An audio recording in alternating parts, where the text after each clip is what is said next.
एक किसान जो भगवान को बहुत मानता था, एक बार वह किसान भगवान से बहुत ही नाराज़ हो गया। किसान बहुत ही मेहनती था। बहुत मेहनत के बाद वह खेतों में अनाज उगाता, उसकी देखभाल करता, लेकिन अक्सर उसकी फसल खराब हो जाती। कभी बाढ़ आ जाती, कभी सूखा पड़ जाता, तो कभी तेज़ धूप और कभी आंधी। मतलब किसी न किसी वजह से उसकी फसल खराब हो जाती। एक दिन की बात है, किसान गुस्से में आसमान की तरफ देखकर भगवान से कहता है, ईश्वर, आपको लोग कहते हैं, सर्वज्ञाता मानते हैं, आपकी मर्जी के बिना एक पत्ता भी नहीं हिलता, पर मुझे तो ऐसा लगता है कि आपको तो छोटी से छोटी बात का भी नहीं पता है। आपको तो यह भी नहीं पता है कि खेती बाड़ी कैसे होती है। अगर आपको पता होता तो हर समय जो बाढ़, आंधी और तूफान आते हैं वो फिर कभी नहीं आते। आप नहीं जानते कि इससे कितना नुकसान होता है हम किसानों का। यदि आप मेरे हाथ में ऐसी शक्ति दे दें कि जैसे मैं चाहूँ वैसा मौसम कर लूँ, फिर आप देखना, मैं अन्न के भंडार लगा दूँगा। भगवान किसान के इन तीखे वाक्यों को सुनकर मुस्कुरा रहे थे और वह किसान के सामने प्रकट हुए और बोले, मैं आज से तुझे ऐसी शक्ति देता हूँ कि तुम अपने खेतों पर तुम्हारी जैसी इच्छा हो वैसा मौसम कर दोगे। मैं इसमें बिल्कुल भी दखल नहीं दूंगा, सब तुम्हारी इच्छा से होगा। किसान वरदान पाकर बहुत खुश हो गया। अब किसान ने अपने खेतों में गेहूं की फसल बोई। अब जब किसान को लगता कि खेतों को धूप चाहिए तो खेतों पर धूप कर देता, जब पानी बरसाना चाहता तो पानी बरसा देता। आंधी, तूफान, बाढ़ आदि कुछ भी उसने अपने खेतों पर आने ही नहीं दिया। किसान के खेत में इस वर्ष ऐसी फसल हुई जैसी शायद पहले कभी नहीं हुई थी। हरी भरी लहलहाती फसल को देखकर किसान मन ही मन बहुत खुश हो रहा था और सोच रहा था, अब सबूत के साथ दिखाऊंगा भगवान को कि ऐसे किया जाता है शक्ति का सही उपयोग।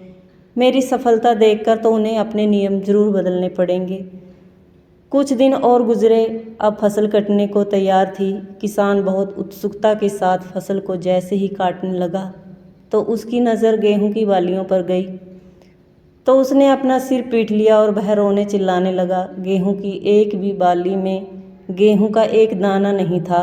सारी बालियां अंदर से खाली थी। अब किसान बहुत दुखी हो गया। अब किसान ने भगवान को रोते हुए फिर से पुकारा, हे प्रभु, तुमने ये मेरे साथ क्या किया? तुमने मुझे ऐसी सज़ा क्यों दी? भगवान प्रकट हुए और बोले, पुत्र, ये तो होना ही था, क्योंकि तुमने अपनी फसल को संघर्ष करने का मौका ही नहीं दिया।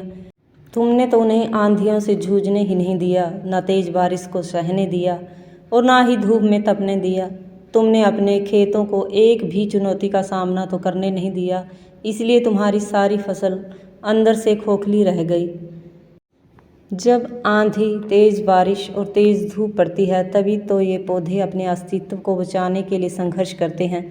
और इसी संघर्ष से जो बल पैदा होता है, जिसमें शक्ति होती है, ऊर्जा होती है, और इसी ऊर्जा पूर्ति को तूने अपने खेतों को करने नहीं दिया। तेरे खेतों में बालियां सिर्फ इसलिए नहीं फूटी क्योंकि तुमने उन्हें कठिन परिस्थितियों से गुजरने ही नहीं दिया जहां उनके अस्तित्व का जन्म होना था। याद रखना, सोना तब तक सोना नहीं होता जब तक वह आग में तपने, गलने और हथौड़े से पीटने जैसे संघर्षों से होकर नहीं गुजरता है। कोयले का टुकड़ा भी हीरा तभी बनता है जब वह उच्च दाब और उच्च ताप की मुश्किल परिस्थितियों से गुजरता है। इसी तरह अगर हमारी ज़िंदगी में कोई संघर्ष ही ना हो, कोई चुनौती ही ना हो, तो हम भी इन गेहूं की बालियों की तरह खोखले रह जाएंगे। हमारा भी कोई अस्तित्व नहीं होगा।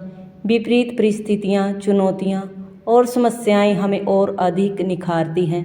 अगर जीवन में कठिन परिस्थितियाँ और चुनौतियाँ आएँ तो घबराना मत, बल्कि उनका डटकर सामना करना और विश्वास करना कि आप और अधिक निखर जाओगे और अधिक मजबूत बन जाओगे। किसी ने सही कहा है, जिंदगी जीना आसान नहीं होता, बिना संघर्ष कोई महान नहीं होता। जब तक ना पड़े हथौड़े की चोट, तब तक मेरे दोस्त पत्थर भी भगवान नहीं होता।